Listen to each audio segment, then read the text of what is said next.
Merhaba örgü severler. Pembe Atölyem YouTube kanalıma hoş geldiniz. Bugünkü videomda sizlere hem kız hem erkek bebekleriniz için uygulayabileceğiniz kolları rengarenk güzel bir hırka çalışması anlatacağım. Hırkamda kartopu Baby One ip kullandım. Ana rengimiz olarak 100 gram 250 metre ölçüsündeki gri ipimizi kullandım. K992. Beden ve koldaki ördüğümüz popcorn kısımlarıyla beraber ana rengimiz gri ipimiz bir yumaktan biraz daha fazla, ikinci yumaktan çok az kullandım. Kollar içinde yine rengarenk 8 renk kullandım. Yine Kartopu Baby One'ın renklerinden tercih ettim. Bu aradaki renkler için çok az miktarda iplerden gidiyor. Parça ipleriniz olsa yeterli olur.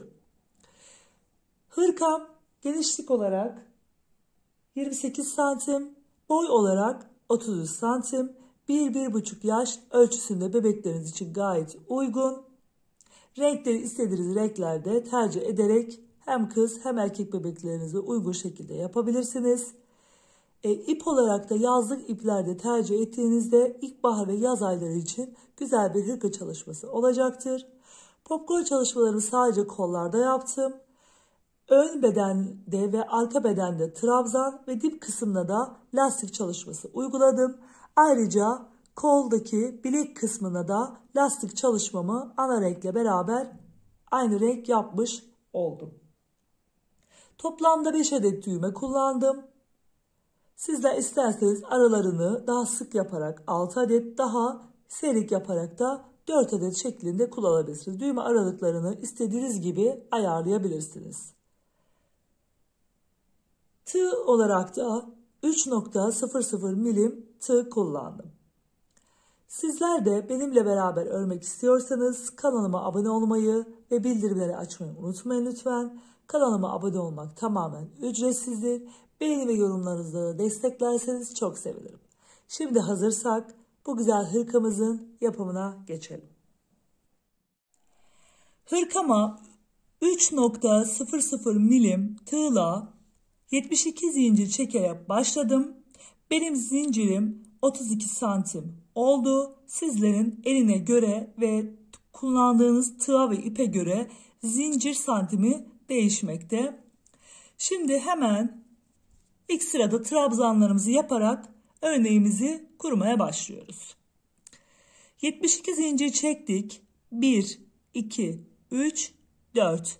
Dördüncü trabzana, dördüncü zincire ilk trabzanımızı yapıyoruz. Zincirle beraber 2 trabzan elde etmiş oluyoruz.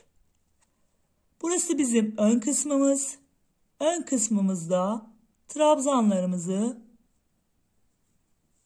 toplamda 13 trabzan olacak şekilde yapıyoruz.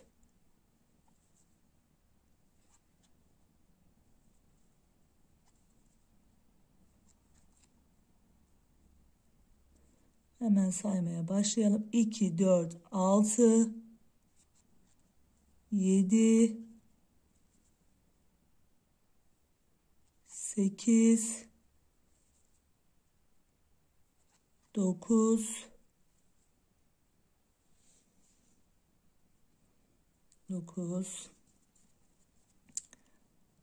10, 11, 12 ve 13. 13 adet trabzan yapmış olduk. Şimdi bir adet trabzan daha sıradaki zincirimize yapıyoruz. 2 zincir çekiyoruz. Aynı yere bir adet trabzan daha yapıyoruz. Sonrasında kol için 10 adet trabzanımızı yapıyoruz.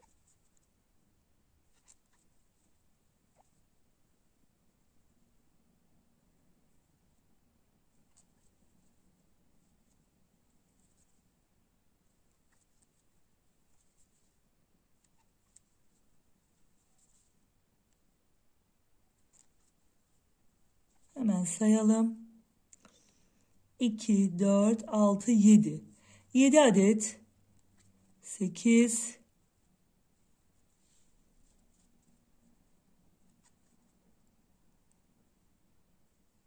8, 9, 10. 10 adet trabzanımızı yaptık kol için. Şimdi sıradaki zincire bir adet daha trabzan yapıyoruz.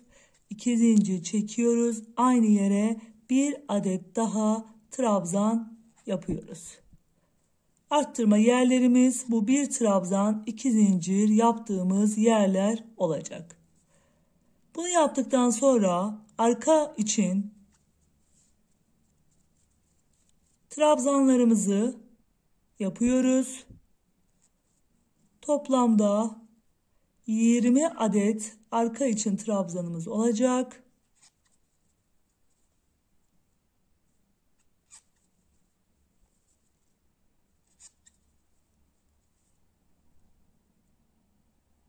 Hemen sayalım. 2, 4, 6, 8, 9. 9 adet oldu. 10, 11, 12, 13, 14,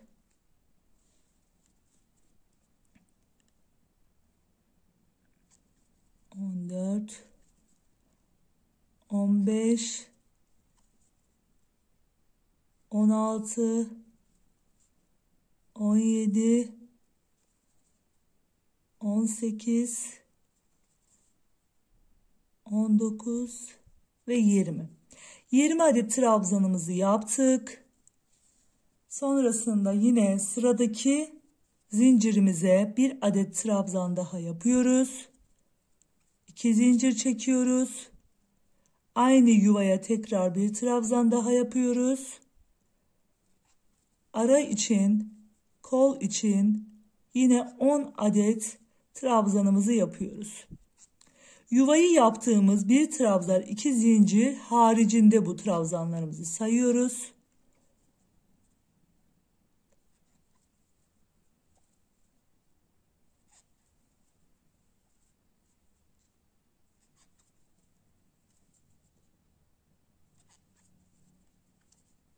Hemen sayalım tekrardan. 1, 2, 3, 4, 5, 6, 7, 8, 8, 9 ve 10. 10 adet trabzanımızı yaptık. Yine sıradaki zincire bir trabzan, 2 zincir, bir trabzanımızı yaptık. Sonrasında ön için 13 adet trabzanımızı yapıp böylelikle ilk sıra roba ayrımlarımızı ve kurulumumuzu yapmış oluyoruz. İkinci sırada popcorn çalışmamızı sık iğne sırasıyla yapacağız.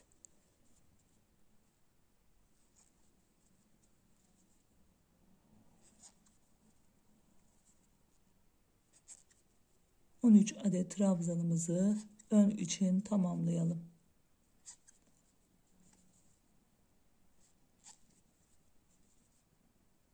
Hemen sayalım şimdi. 1, 2, 3, 4, 5, 6, 7, 8, 9, 10, 11, 12 ve 13. 13 adet trabzanımızı tamamlayarak sıramızı tamamlamış oluyoruz. Bir üst sırada hem sık iğne hem popcorn çalışmasına başlayacağız. İlk trabzan sıramızı yaptık. Şimdi bir üst sıraya popcorn sırasına geçeceğiz. Popcornlarımızı sadece kollara koyacağız. Ben önceden bir işaretleme yaptım. Kolaylık olsun diye. Şimdi bir zincir çekiyorum. Ve dibine batıyorum. Daha sonra sık iğnelerimi örüyorum.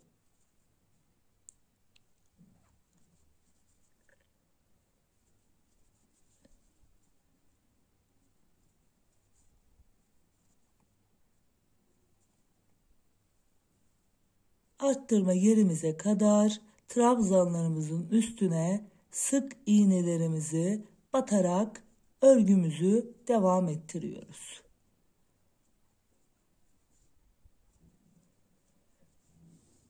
Arttırma yerimize geldik. 2 zincir çektiğimiz yere. Buraya 2 adet sık iğne yapıyoruz. 2 zincir çekiyoruz. 2 adet sık iğne yapıyoruz. Daha sonra şimdi kol bölümümüze geldik. Kol bölümümüzde 2 adet popcorn çalışmamızı yapacağız. Popcornlarımızın arası 7 adet sık iğne. İlk trabzanımızın üstüne 1 adet sık iğne yapıyoruz. Daha sonra ayracımızı çıkartalım. İlmek ayracımızı. İkinci trabzanımızın üstüne ipimizi doluyoruz.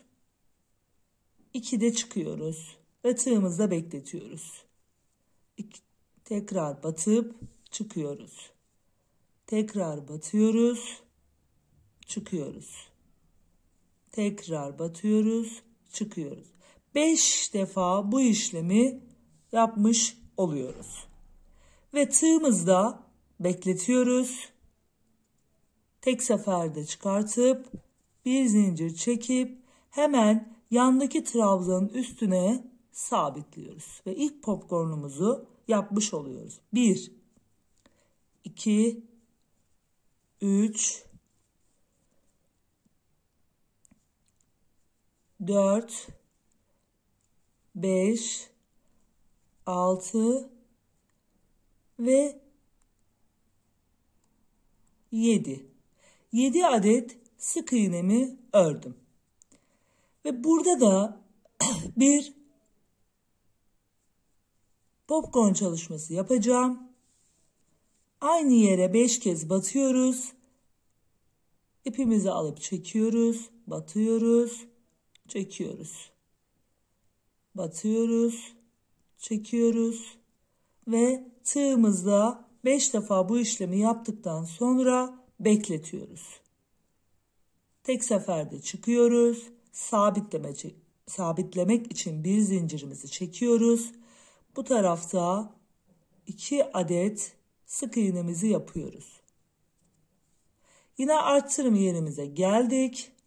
Şimdi bu tarafta bir sık iğneydi. Bu tarafta 2 sık iğne. O kadar problem değil. Hadi 3, 4 olursa o biraz problem olur. Ona göre kaydırmanız gerekli sayınızı. Geldik yuvaya. 2 sık iğne, 2 zincir, 2 sık iğne. Daha sonra arka bölümdeki ördüğümüz trabzanların üstünü sık iğne olarak örüyoruz. Bir sıra trabzan, bir sıra sık iğne şeklinde örgümüzü devam ettiriyoruz. Trabzanlarımızın olduğu sırada bir tane ikili trabzan arttırım yerinde, 2 zincir, 1 trabzan. Sık iğne sıramızda ise 2 sık iğne, 2 zincir, 2 sık iğne şeklinde arttırma yerlerimiz bu şekilde ilerleyecek.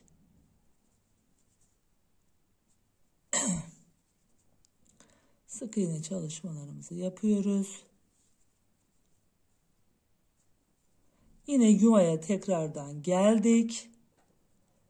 Yuvanın içine 2 adet sık iğne, 2 zincir, 2 adet sık iğne.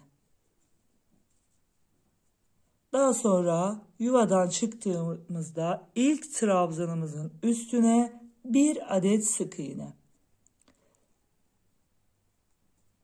Popcorn çalışmamızı yapmak için aynı yere 5 kez batıyoruz.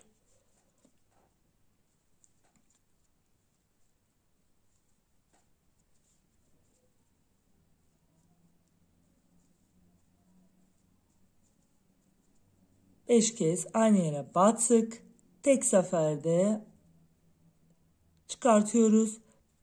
Bir zincir çekip sabitliyoruz.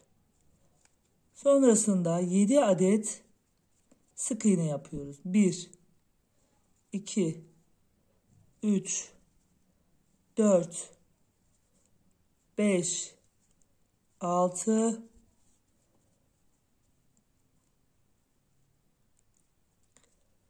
7.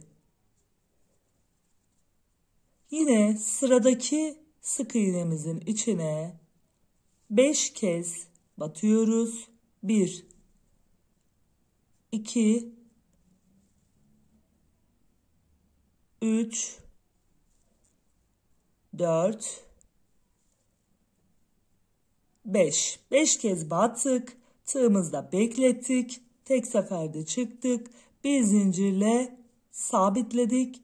Yan tarafa da bir sık iğne ile popcornumuzu yatırmış olduk. 2 adet sık iğnemizi yapıp tekrar yuvaya geliyoruz. 2 adet sık iğne, 2 zincir, 2 adet sık iğne ve sıra sonuna kadar sık iğnelerimize devam ediyoruz.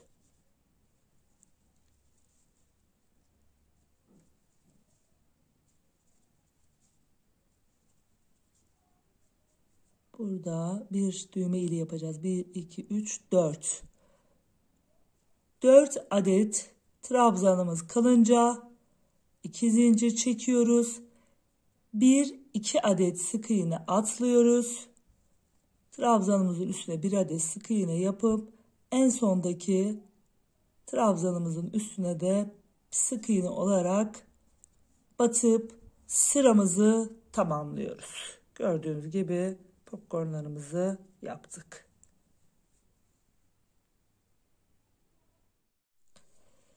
Sık iğne sıramızı tamamladıktan sonra ve ilk düğme iliğimizi de açtık. Gördüğünüz gibi. Ve daha sonrasında 2 zincir çekiyoruz ve örgümüzü çevirip bir üst sıraya geçiyoruz. Bu sırada ise trabzanlar yapıyoruz. İlk trabzanımızı yaptık. Boşlukta 2 sık iğne atlamıştık. 2 trabzan. Burada da 2 trabzan yapıyoruz. Bol oldu biraz. Şöyle bir daha yapayım. 2 adet trabzanımızı yuvanın içine yapıyoruz. Daha sonra sık iğnelerimizin üstünü trabzanlarla ilerletiyoruz. Hırkamız bir sıra trabzan, bir sıra sık iğne şeklinde tamamlanacak. Ve popcornlarımız da sadece kol kısmında yapacağız.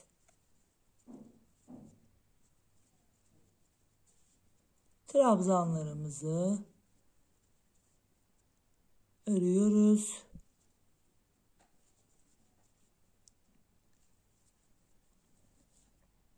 Yuvamızın içine geldik. 2 zincir çektiğimiz, şöyle göstereyim şurada. Yuvanın içine 1 adet ikili trabzan. 2 zincir, 1 adet ikili trabzan daha.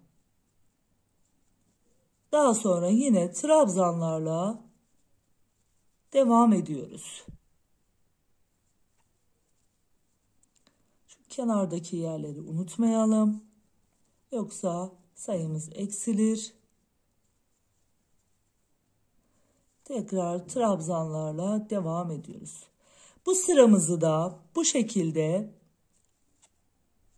her bir sık iğnenin üstüne trabzanlarımızı batarak ve arttırma yerlerimizde de bir trabzan, bir zincir yaparak şöyle bir tane ikili trabzan, 2 zincir, bir tane ikili trabzan yaparak sıra sonuna kadar ilerletelim.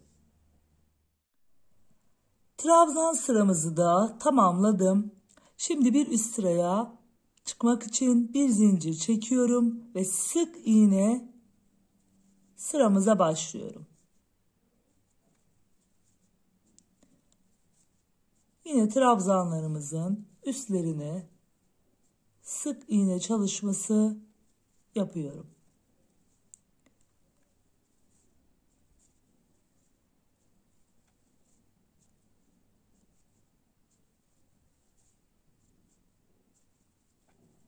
Sık iğne çalışması yaparak arttırma yaptığımız yerlerin tam ortasına geliyoruz. Boşluğa 2 adet sık iğne, 2 trabzan, 2 adet sık iğne. Şimdi burada ben ilk 2 popcorn'u işaretleme yaptım. Burada 3 popcorn'umuzu yapacağız. Onu da nasıl ayarlıyoruz? Alttaki 2 adet popcorn'umuzun arası 7 trabzan, 7 sık iğne. Üst tarafta trabzan olduğu için o şekilde söylüyorum. 7 sık iğne arası. Bu üstteki her 2 popcorn'un arasındaki 3 trabzan bu tarafa, 3 trabzan bu tarafa sayıp tam ortasındaki 4. trabzanı buluyoruz. Ve bulduktan sonra, ortamızı ayarladıktan sonra bu tarafa doğru 7 sık iğne, 7 trabzan sayıp orada da bir popcorn yapıyoruz. Yine bu tarafa da 7 adet sık iğne sayıp burada da bir popcornumuzu yapacağız. Şimdi hemen 2 sık iğne, 2 zincir, 2 sık iğne yaptım. İlk trabzanımın üstüne bir adet popcornumu yerleştiriyorum. Aynı yere 5 kez batıyoruz.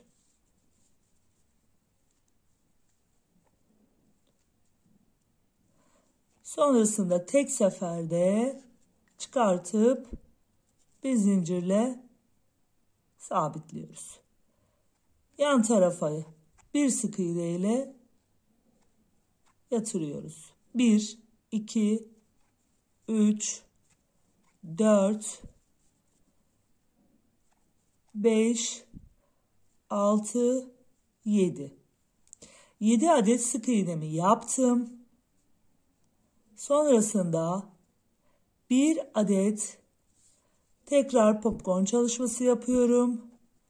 Aynı yere 5 kez batıyoruz. 2, 4, 5 kez battık. Tek seferde çıktık. Bir zincirle sabitledik. Daha sonra 7 adet sık iğnemizi yapacağız. 1, 2, 3, 4, 5, 6 ve 7. Burada popcorn çalışması yaptıktan sonra bir adet sık iğne kalıyor. 3, 4, 5 kez batıyoruz. Tek seferde çıkıyoruz ve yan tarafa sık iğne ile yatırıyoruz. Geldik arttırım yerimize. 2 adet sık iğne, 2 zincir, 2 adet sık iğne. Daha sonra yine trabzanlarımızın üstünü sık iğne çalışmalarıyla devam ettiriyoruz. Diğer kolumuza gelene kadar aradaki trabzanlarımızı sık iğne olarak örüyoruz. Popcornlarımızı hep bu şekilde yerleştireceğiz. Ortayı bularak nasıl şekilde uyuyorsa o şekilde popcornlarımızı yapacağız. Popcornları ayrıca beden kısmında da uygulayabilirsiniz. İsterseniz sayılarını ayarlayarak, isterseniz aralarını 7 sık iğne değil de 5, 3 şeklinde de yapabilirsiniz. Ne kadar sıklıkla istiyorsanız o şekilde aralarını ayarlayabilirsiniz.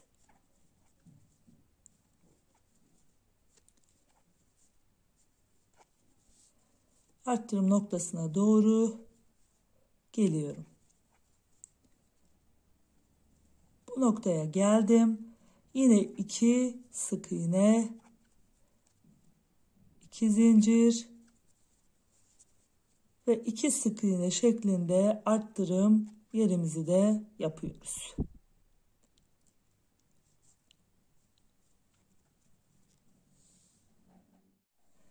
Arttırım yerimize geldik. Yine bir popcorn çalışması yapacağız. İlk hemen 2 sık iğne, 2 zincir, 2 sık iğne yaptığımız yerin ilk başına bir adet popcornumuzu yapıyoruz.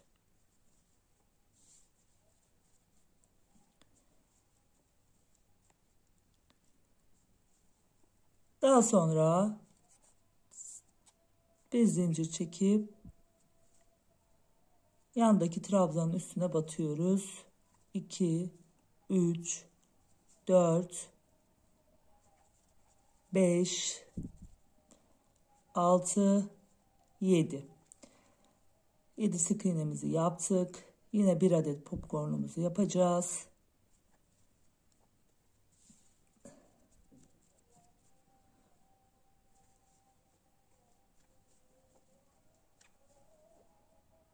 Beş kez battık. Tek seferde çıktık. Sabitliyoruz yan tarafa. 7 adet sık iğnemizi örüyoruz.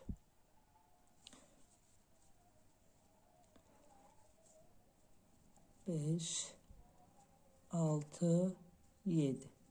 7 adet sık iğnemi yaptım. Yine burada da bir popcorn çalışması yapacağım.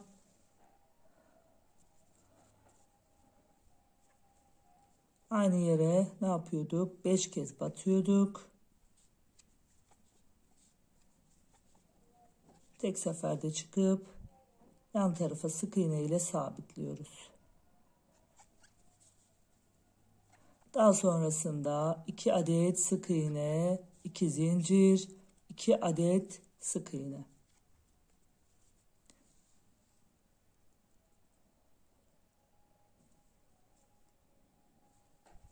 Sonrasında öndeki trabzanlarımızı da sık iğne çalışmasıyla devam ediyoruz. Yine sadece kollarımıza popcornlarımızı uyguladık.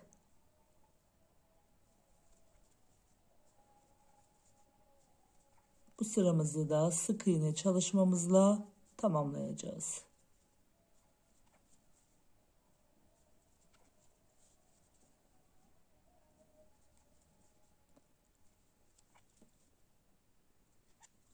Sık iğne çalışmamızı tamamladık. 2 zincirimizi çektik. Şimdi burada düğme iliği yapmıştık. Bu düğme iliğimizi her 5 trabzan sırası arayla sık iğne sırasında yapacağız. Bunu unutmayalım. Gördüğünüz gibi bir üst sırada 3 adet popcorn çalışması yapmış olduk. Şimdi bir üst sıraya yine çıkıyoruz. 3 sırada ne yapıyoruz? Trabzanlarımızı örüyoruz. Bu sırada herhangi bir popcorn çalışması yapmıyoruz. Şimdi arttırma yerine kadar bir öreyim. Daha sonrası hep aynı olduğu için tekrar göstermeye gerek yok. Trabzan sıramızı örüyoruz. İkili trabzanlarımızı sık iğnelerimizin üstüne yapıyoruz.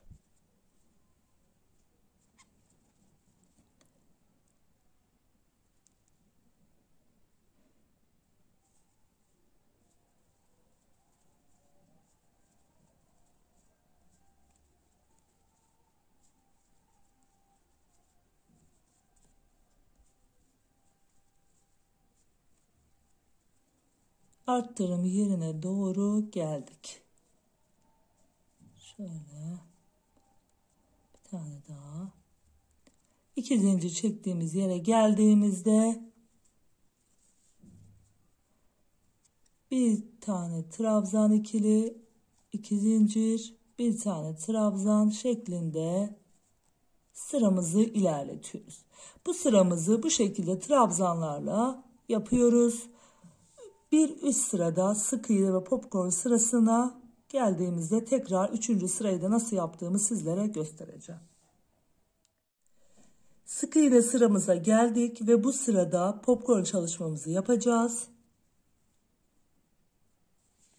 Yuvamıza geldik. Yuvaya 2 adet sık iğne, 2 zincir, 2 adet sık iğne.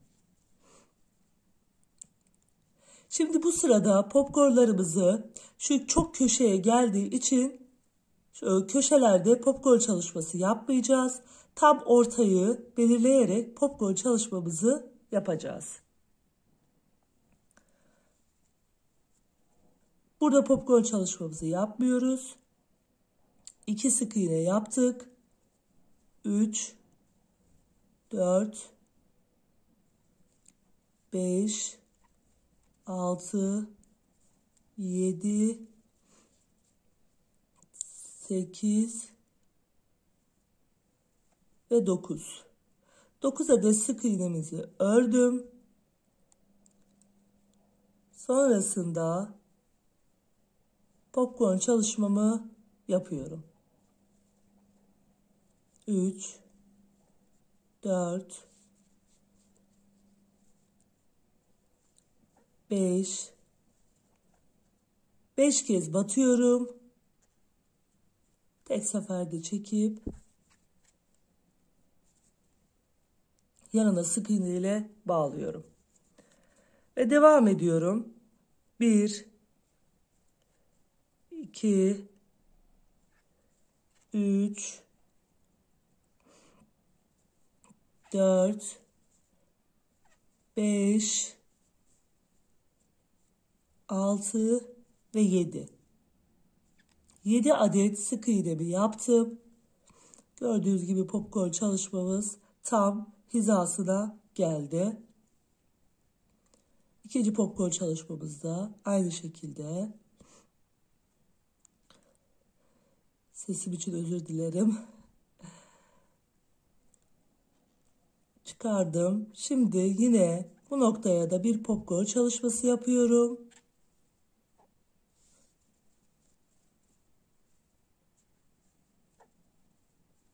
Beş kez batıyorum. Tek seferde çıkartıp sık iğne ile kenar tarafa bağlıyorum. 1, 2, 3,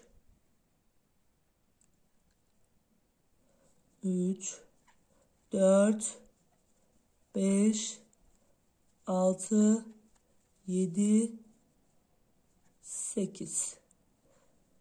1, 2, 3, 4, 5, 6, 7, 8 sık iğne kaldı. Daha sonra 1, 2 sık iğne de yuvanın içine yapıp 2 zincir çekip 2 sık iğne daha yapıyoruz. Bu şekilde popcorn çalışmamızı ortalara getirip yapmış olduk. Şu şekilde. Devam ediyoruz. Yine kol bölümünde popcorn çalışmalarımızı yapmak için oraya kadar gelelim.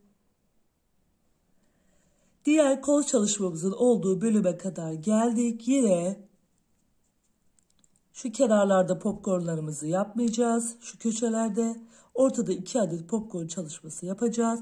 Ve alttaki popcornlarımızı hiza alacağız. Şimdi bu şekilde yaptığımızda ayraçlarla bu yerleri ben belirledim. 2 sık iğne, 2 zincir, 2 sık iğne yuvayı yaptım. 2 sık iğne, yuvadaki 2 sık iğneden sonra 1, 2, 3, 4, 5, 6 ve 7. 7 adet sık iğne yapıyorum. Yuvadakilerle beraber 9 sık iğnemiz oluyor. Ve bu şekilde yine buraya da bir popcorn çalışması yapıyoruz. 5 kez batıp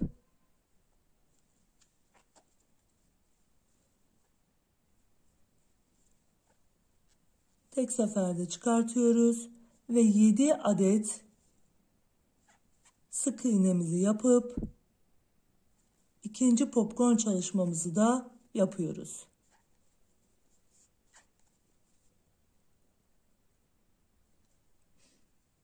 Bir, iki, üç, dört, 5, 6, 7 ve tekrar ayracımın olduğu yere geldim.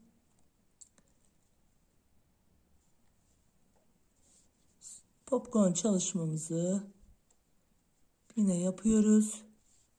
Sıralarımızı bu şekilde devam ettireceğiz. Popcornlarımızı ayarlayarak aralarında 7 sık iğne yaparak ilerleyeceğiz.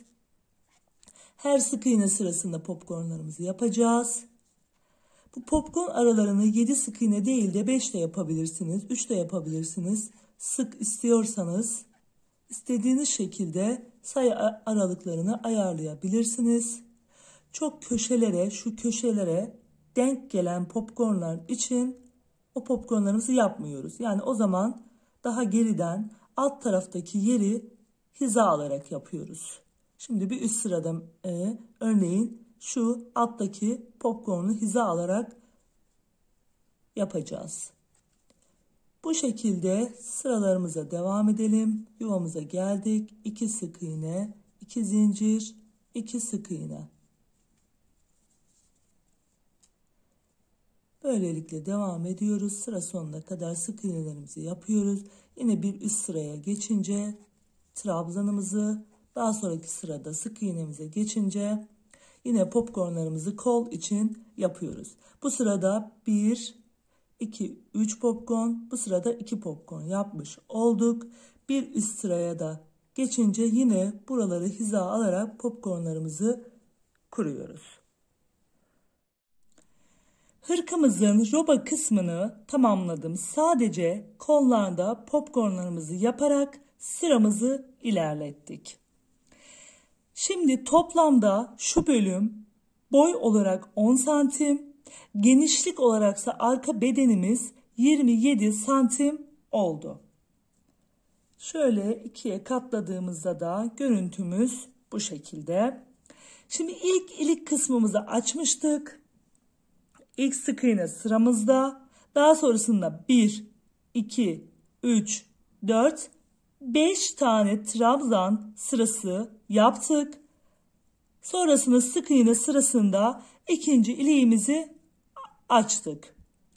İkinci iliğimizden sonra bir adet trabzan sırası daha yapıp yine sık iğne sıramıza geldik. Toplamda trabzan sayımız 1, 2, 3, 4, 5, 6, 7 trabzan. Sık iğne sıramız ise 1, 2, 3, 4, 5, 6 sıra. Yani toplamda 13 sıra trabzan ve sık iğne sırası ördük.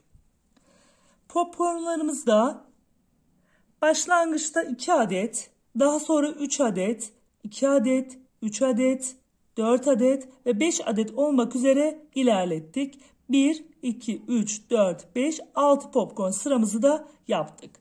Şimdi kollarımızı daha örmeyeceğiz. Birleştirmemizi yapacağız. Sonrasında sadece beden kısmımızı örüp kollarımıza sonrasında geçeceğiz. Şimdi yine sık iğne sıramıza geldik. Bir zincirimizi çekip sıramızı devam ettiriyoruz.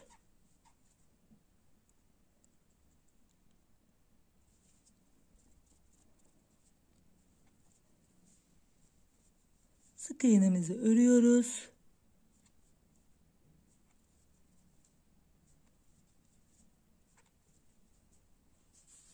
Ellerim terlediği için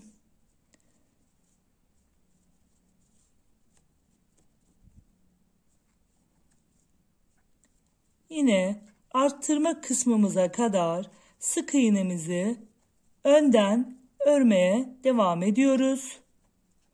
Sonrasında kol birleştirmelerimizi yapıp arka bedenimize geçeceğiz.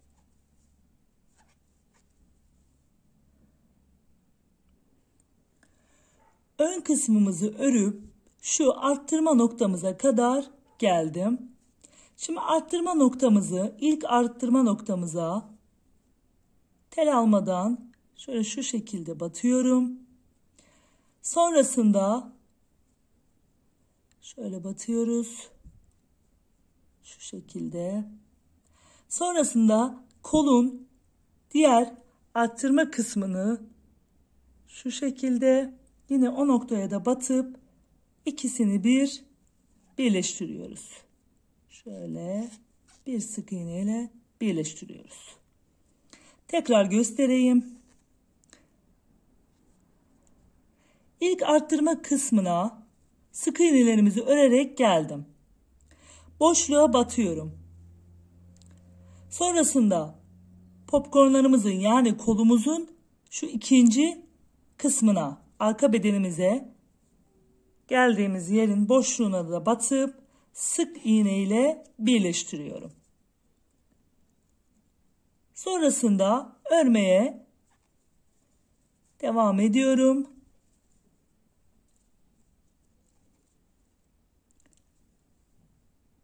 Şu kenardan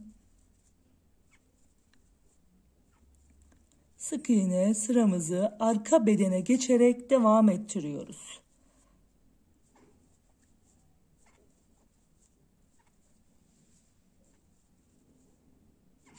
Arka bedenimizi sık iğnelerle örüyoruz. Yine diğer arttırma kısmına geliyoruz. Arka bedenimizi örüp tamamladım.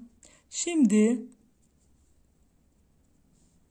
yine arttırım noktasına geldim. Arttırdığımız. Şimdi bu bölümü birleştireceğiz bu şekilde. İlk boşluğa batıyorum. Daha sonra diğer taraftaki boşluğu da alıp tek seferde birleştiriyorum sık iğne ile beraber. Sonra ön kısma geçiyoruz. Ön kısımda yine trabzanlarımızın üstünü sık iğne olarak örüyorum. Artık beden kısmımıza geçmiş oluyoruz. Beden kısmımızda herhangi bir popcorn çalışmamız yok.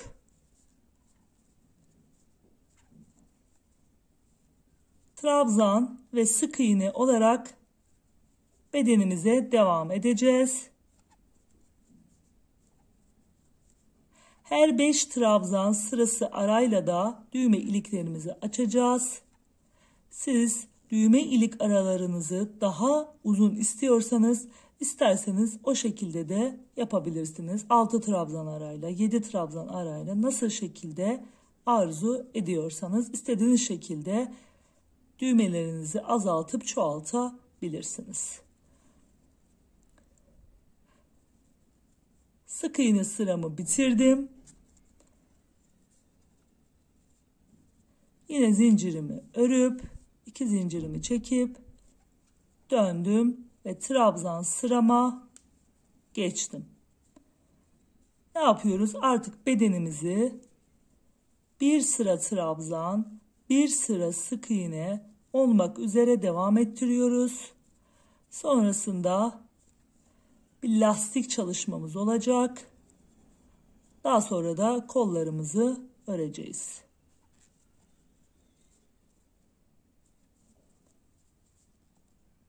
Bu şekilde örgümüze devam edelim. Yine kol bölümüne de geldiğimizde burayı da göstereyim. Oraya kadar gelip bir öreyim.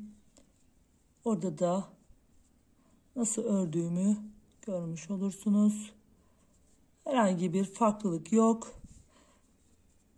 Yine sık iğnenin şöyle yine aralarına batırıyoruz.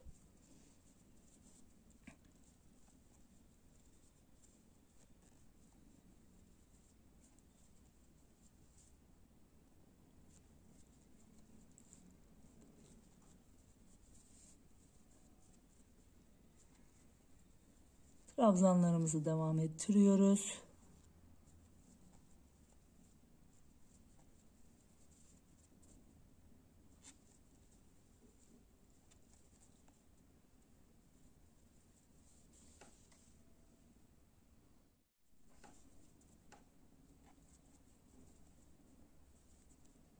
kol altına geldik. Kol altında da yine sık iğne üstlerine trabzan yaparak devam ettiriyoruz. Herhangi bir artırmamız ya da eksiltmemiz yok. Bu şekilde bir sıra sık iğne, bir sıra trabzan olarak bedenimizi devam ettirelim. 5 trabzan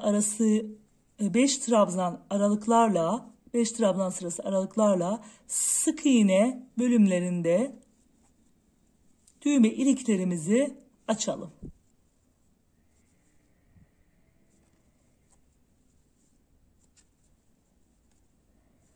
Bu şekilde devam ediyoruz. Bedenimizi şu şekilde 4 düğme iliği açtım. 1, 2, 3, 4. Her 5 trabzan sırası arayla ve en son iliğimizi açtıktan sonra 1, 2, 3 trabzan sırası ördüm. Ve buraya geldim. Şimdi lastik kısmımıza başlayacağız. İlk önce 2 zincirimizi çekiyorum. Dip kısmı için lastiklerimizi bir önden bir arkadan alarak yapacağız. Şimdi şu ikinci ilmeğimiz, birinci zincir çektik. Ön taraftan ilmeğin trabzanın arasından batıp ikili trabzan yapıyorum. Daha sonra yanındaki trabzanı şu arkadan trabzanın arasından geçirerek ikili trabzan örüyorum. Tekrar ön taraftan geçiriyoruz. İkili trabzan örüyoruz. Arka taraftan, ön taraftan, bir arkadan, bir ön taraftan olmak üzere lastik kısmımızın ilk sırasını bu şekilde sıra sonuna kadar tamamlıyoruz.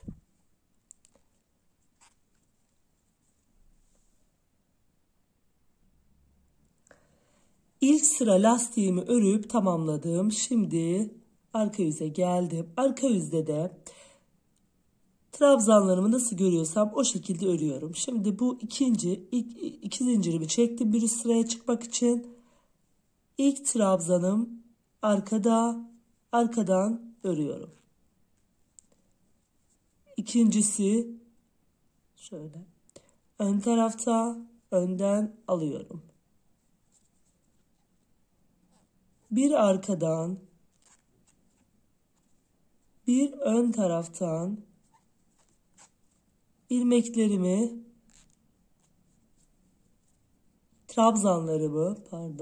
trabzanlarımı alarak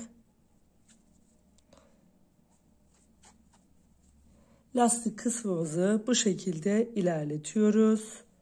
Düğmeli kısmımız bu taraf. İkinci sıramızı yapalım. Üçüncü sıramızı da yapıp buraya geldiğimizde düğme iliğimizi yapacağız. Düğme ilik kısmımıza geldik. Şuradaki düğme iliğimizi yaptıktan sonra 3 sıra trabzanımızı ve 3. sıra lastiğimizde düğme iliğimizi açıyoruz. Bir zincir çekiyoruz ve burada 1, 2, 3, 4 trabzan kaldı. 1, 2 trabzan atlıyoruz. Sıradaki hangi şekildeyse lastiğimiz o şekilde örüp tamamlıyoruz. En sonunda da yine zincirimizin içine batarak sıramızı tamamlıyoruz.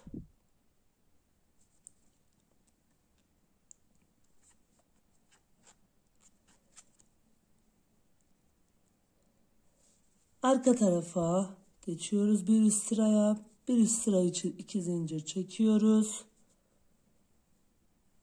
Yine ilk trabzanımızı nasıl şekilde görüyorsak o şekilde örüyoruz. Boşluğun içine 2 adet trabzanımızı yapıyoruz. Daha sonra gördüğümüz şekilde lastiğimizi sırayla yine tekrar sıramızı devam ettiriyoruz. Bu 4. sıramız. Toplamda 5 sıra lastik yapacağız. Buradaki 2 trabzanımızı da nasıl şekilde geliyorsa o şekilde önden ya da arkadan alarak tamamlıyoruz. Daha sonra kol çalışmamıza geçeceğiz.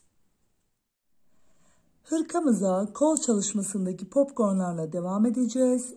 Kolda popcorn çalışması yapacağız. Ben bir süre daha gri renk ördükten sonra uç kısımda sıra sıra renklerle, değişik renklerle beraber popcorn çalışması yapacağım. Şimdi ilk kol çalışmasını yapalım. Başlangıç kısmını göstereyim. Örgümüzü trabzanla gördüğünüz gibi birleştirmiştik kol çalışmamızda. Şimdi sık iğne sıramıza, yani popcorn sıramıza geldik. Şu ara kısmındaki boşluk kısmına batıyoruz. İpimizi alıyoruz ve sık iğne çalışmasıyla şöyle ilk önce bağlıyoruz. Bir zincir çekip sabitliyoruz. Sonrasında şimdi ben burada bir işaret koydum. Bunu da şu şekilde sayıyoruz. Popcornlarımızı belirlemek için. Şuradaki popcorn çalışmamızın olduğu yerden 3 trabzan ortada kalıyor. 4. trabzana popcornumuzu yapıyoruz.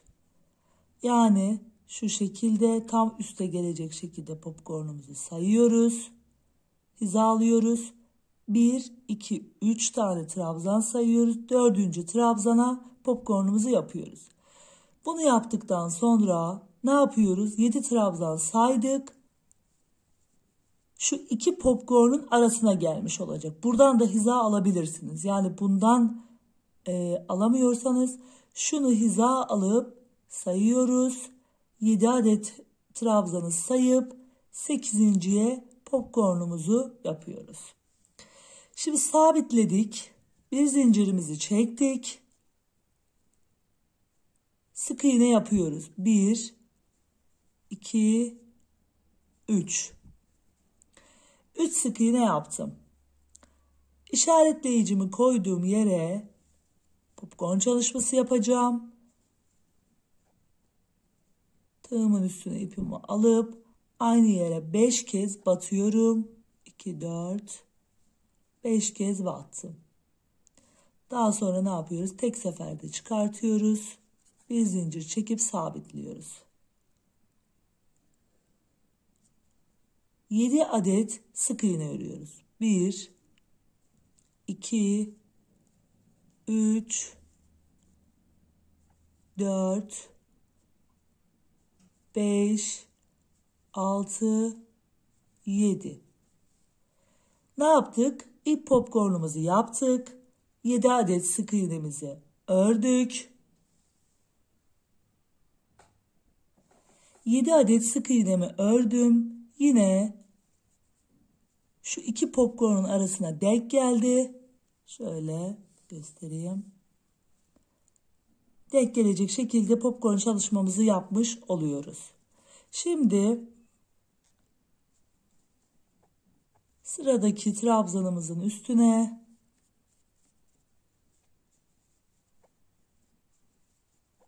beş kez batıyoruz. Tek seferde çıkartıp sabitliyoruz. Bir zincir çekip yan tarafa sabitliyoruz. Yine tekrar 1, 2, 3, 4, 5, 6, 7. 7 sık iğnemi yapıp tekrar bir popcorn çalışması yapıyorum. Bu şekilde sıra sonuna kadar popcornlarımızı yerleştiriyoruz. Tekrar 7 adet sık iğne çalışma. Sıra sonuna kadar çalışmamızı devam ettirelim. Sıra sonuna kadar ördüm ve toplamda 6 adet popcorn çalışması yapmış olduk. Sıra sonunda yine diğer tarafta olduğu gibi buradaki boşluğumuza da batıyoruz. Daha sonra şurada da bir yine boşluğumuz var. Batıp daha sonra kaydırma yöntemiyle kapatıyoruz şu şekilde. 1 2 3 zincir çekiyorum. Geri dönüyorum şöyle, yani devam etmiyoruz. Aynı bu şekilde devam etmiyoruz. Geri dönüyoruz. İlk sık iğnenin başına batıyoruz. İkili trabzanımızı yapıyoruz. Bu sırada da trabzanlarımızı yapıyoruz. Toplamda 50 adet trabzan yapıyoruz. Benim kolumdaki trabzan sayım 50 adet oldu. Bu şekilde sıramızı trabzanlarla tamamlayalım.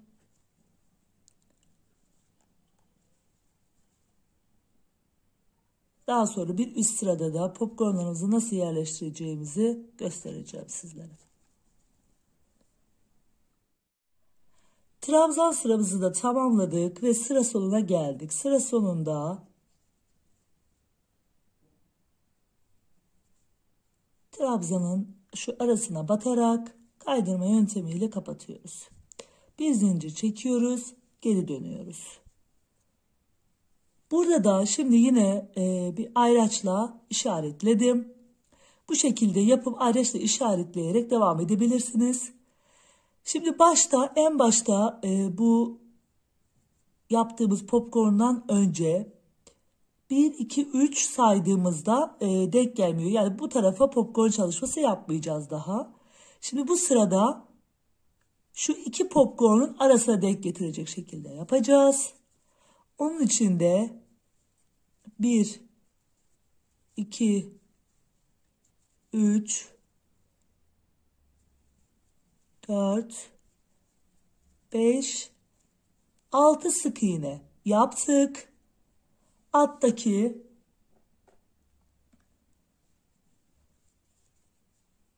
iki popcornun arasına denk getirdik popcornumuzu. Şöyle göstereyim düz şekilde de. Şu iki popcornun arasına şu alttaki popcornu hiza alarak denk getiriyoruz.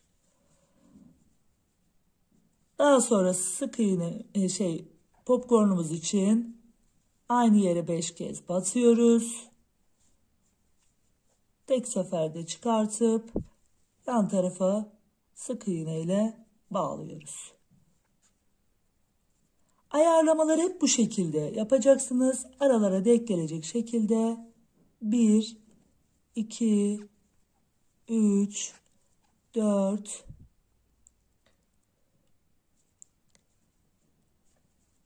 5, 6 ve 7.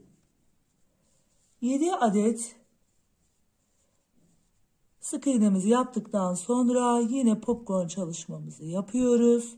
Bu şekilde sıra sonuna kadar ilerletiyoruz. Toplamda şu an ikinci sırayı yapıyorum. Toplamda 4 sıra yaptıktan sonra ilk renk geçişimizi yapıyoruz. 4 sıra popcorn sıramızı yapıp gördüğünüz gibi tamamladık. Şu şekilde kol altından itibaren saydığımızda 1, 2, 3, 4 sıra ve son popcorn sıramızı da bitirdik. Şimdi yine dış taraftan farklı bir renkte ip alıp kapatmadık. Gri ipimizi buraya sabitledik ilmek kaydırma yöntemiyle. Daha sonra biraz uzunca kestik ve kapatmadan ilmeğimizi tığımızı içinden geçiriyoruz. Daha sonra yapacağımız rengi alıp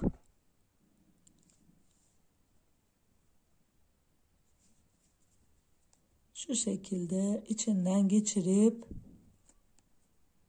gri ipimizi sıkalım. 1, 2, 3 zincir çekelim. Hem iplerimizi yürütelim hem de trabzanlarımızı yapalım. Bu şekilde her bir yere trabzanlarımızı batarak ilk sıramızı bu şekilde ilerletelim.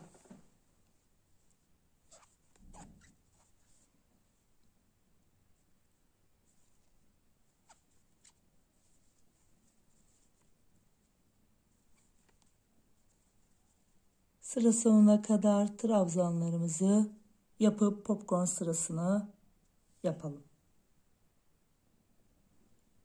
Bir sıra trabzanla pembe rengimizi ördük. Şimdi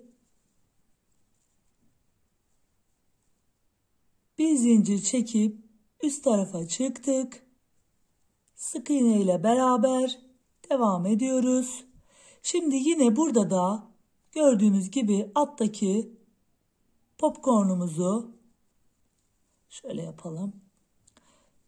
Şuradan şunu hizalıyoruz. İki popcorn arasını, şuraya ilk popcornumuzu yapacağız. Yine aynı şekilde ilerleyeceğiz. Hiçbir farkı yok. Sadece burada her bir sırada, her bir trabzan sırasında bir renk ekleyeceğiz. Siz istediğiniz renkleri ekleyebilirsiniz. Kız için, erkek için de bu modelimizi yapabilirsiniz. Yine aynı şekilde aynı yere 5 kez batıp tek seferde çıkıp yan tarafa sabitliyoruz. Yine tekrar 7 sık iğne, 2, 3, 4, 5, 6, 7. 7 sık iğnemi yaptım. Yine bir popcorn çalışması yapacağım. Yine alt taraftaki yeri hizalıyorum. Gördüğünüz gibi iki popcorn arasına. Bu sıramızı da bu şekilde yapalım. İkinci bir rengi de nasıl taktığımı bir kez daha gösteriyorum. Daha sonrası hep aynı şekilde gideceği için videoyu tekrardan uzatmak istemiyorum. Şimdi popcorn sırasını bitirelim. İlk pembe ipimizle popcorn sıramızı tamamladık. İpimizi kestik, sabitleyip daha sonrasında yine örgümüzün trabzan sırasını yapmak için düz yüzüne geldik. İpimizin içinden tığımızı geçiriyoruz. Yeni bir renk alıyoruz. Siz istediğiniz renkleri tercih edebilirsiniz. Bu arada ördüğüm renkler gri baby one'la örmüştüm. Kartopu baby one. Diğer iplerde yine kartopu baby one'ın renklerini tercih ettim. İpin içinden geçiriyorum. Bir dakika şöyle yapalım. İpin içinden geçiriyoruz. Sabitliyorum. Şöyle çekiyorum. 2 zincir çekip yine trabzanlarımıza devam ediyoruz. Şöyle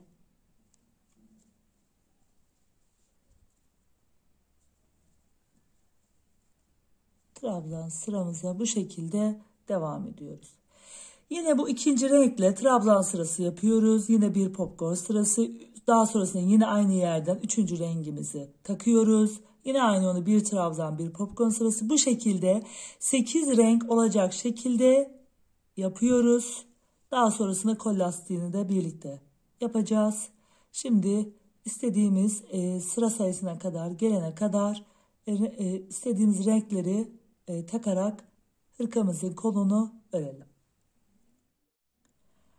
Kol için renkli olan bölüme 8 sıra popcorn sırası ördüm. 8 rengimizle beraber. 1, 2, 3, 4, 5, 6, 7, 8. En son lila rengimizle beraber bitirdim. Popcorn sırasını yaptım. Daha sonra bir sıra daha trabzan sırası ördüm popcorn sırasının üstüne. Sonrasında ana rengimiz olan gri ipimizi de bir sıra trabzan sırası örerek lastik kısmı için hazırlık yapmış oldum. Şimdi bu gri ipimizin üzerine lastik çalışmamızı ve eksiltme çalışmamızı yapacağız. Bir üst sıraya çıktım, 2 zincir çektim ve ön taraftan şöyle ilk lastiğimi yaptım. Daha sonra arka taraftan bu sefer 2 trabzanımı birden, ikisini birden şöyle alıyorum. Hem lastik arka taraftan yapıyorum hem de kesim çalışması yapmış oluyorum. Tekrar ön yüze geliyorum. Lastik çalışması yapıyorum. Arka yüzde 2 tane trabzanı şöyle alıyorum. Şu şekilde 2 adet trabzanı alıp tek seferde biri düşürmüş hem de arka taraftan lastiğimizi yapmış oluyoruz. Tekrar ön yüze geliyorum, 1 adet trabzan. Tekrar arka yüzde 2 adet trabzan. 2 adet trabzan eksiltip 1'e düşürüyoruz. Tekrar ön yüze geliyoruz. Yine bir lastik çalışması. Tekrar arka yüzde 2 adet örüyoruz birden. Ve bir önden bir arkadan olmak üzere lastik çalışmamızı devam ettiriyoruz. Bu şekilde bilek kısmımızın da kesim çalışması yapmış oluyoruz. Bir önden bir arkadan alırken arkadaki 2 trabzanımızı birden alıyoruz. Arkadan aldığımız ilmekleri, trabzanları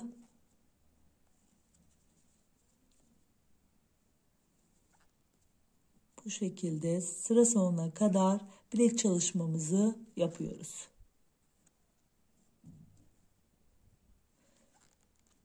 Şöyle 2 adedini birden alıyoruz. 2 adedini tek seferde alıp sıramızı bir önden bir arkadan lastik kısmıyla tamamlayalım. Lastik çalışmamı yaptım. Bileğimde de gördüğünüz gibi eksiltme çalışmamızı yapmış olduk. Şimdi bir üst sıraya geldik. 2 zincirimizi çektik. Yine bir önden bir arkadan gördüğüm şekilde trabzanlarımı alıyorum. Ön taraftan,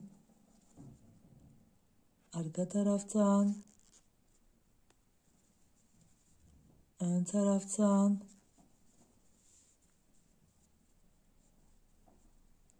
arka taraftan. Bir önden bir arkadan olmak üzere lastiğimi devam ettiriyorum. Toplamda bilek kısmı için 4 sıra lastik çalışması yapıyoruz. Kol kısmımızın bilek kısmındaki gördüğünüz gibi lastik kısmını bitirmiş oldum. 4 sıra ördüm ve aynı şekilde burada iplik izlemeyi unutmuşum. Aynı şekilde diğer kolunu da yine 8 sıra popcorn sırası olarak gri ipimizden sonra gri rengimizi 4 sıra popcorn ördükten sonra 8 sırada istediğimiz renklerde popcorn örüp daha sonra bilek kısmında da hırkamızın ana rengiyle beraber lastik çalışması yapıyoruz. 2 kolumu da böyle bitirdim. Düğmelerimi de böyle rengarenk içindeki renklerden taktım. Sizler istediğiniz renklerde bu güzel hırkamızı örebilirsiniz. Hem kız hem erkek bebekleriniz için gördüğünüz gibi gayet şık bir hırka. İsterseniz yazlık iplerle de yapıp böyle bahar aylarına ve yaz aylarına uygun bir hırka da olabilir.